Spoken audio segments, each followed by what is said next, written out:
Good day sa inyo mga katiktik. Ngayon meron tayo dito naka-Google account.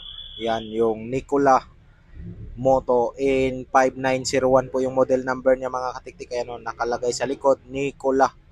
Ayan, naka-Google account. So iba ko lang mga katiktik. Ayan. So nakita nyo naman naka-Google account ang ating phone. So ito po ang ating tatanggalin. Yun nga lang mga katiktik, sinubukan ko siyang i-manual dito mga katiktik. Baka sakaling kaya sa manual yan, i-on natin ang talkback. Yun nga lang mga katiktik, sa kasamang palad mga katiktik, hindi na kaya ng ating manual. Kaya kung ako sa inyo mga katiktik, i-fast forward nyo na lang ang aking video para makarating kayo doon sa mismong dulo mga katiktik, doon sa may part na gumamit na tayo ng tool, kasi itong process na to is hindi po working. Ayan yung pagmamanual.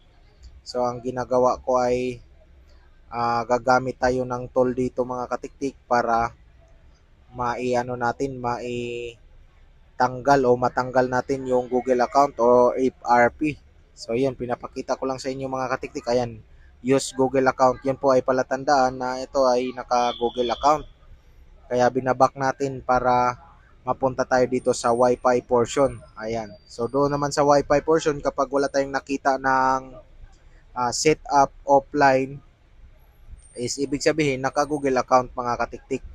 So yun, dito yun makikita ang set up offline kung sakaling walang Google account. So itong hawak natin is merong Google account. Kaya hindi po siya kinaya ng ating manual-manual na mga katiktik, manual-manual na bypass. Kaya try natin nito add network. Wala po talaga siyang function mga katiktik na makapasok tayo sa settings. So walang option. Wala tayong option dito kung paano makapasok sa settings. Ayan, sinusubukan ko yung yung sa mic, wala din siya mga katiktik. Hindi din po siya gumagana.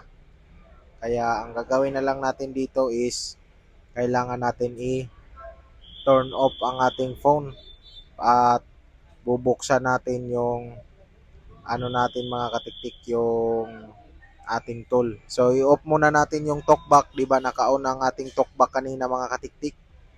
Ayan o. So yun nga, wala siyang ibang function mga katiktik. Ayan. Walang ibang function kaya hindi natin mapasok sa settings. So it's time mga katiktik na i-off na lang ang ating talkback at pupunta na lang tayo sa ating tool, kasi kahit anong gawin natin dito, ayan, is wala po talaga. Ayan o, wala. Maganda sana kung hindi na tayo gagamit ng tool para masabayan nyo ako mga katiktik. At sa mga katiktik dyan na merong toll, syempre, tingnan nyo na lang din yung guide mga katiktik kung paano siya gamitin. Kaya panoorin mo itong buo para wala kang makaligtaan na process sa mga katiktik dyan. Pero yung mga hindi pa katiktik, yung gusto lang gumaya, is hindi po dito magagaya, kasi kung unang-una, kung wala kayong tool, is hindi nyo kaya itong gawin. Pero kung may tool kayo, tulad ng ginagamit ko, is kaya nyo din pong masundan ang process nito mga katiktik. So again, sa puntong ito dito mga katiktik, is hindi yan kaya ng, nasabi ko, hindi kaya ng manual.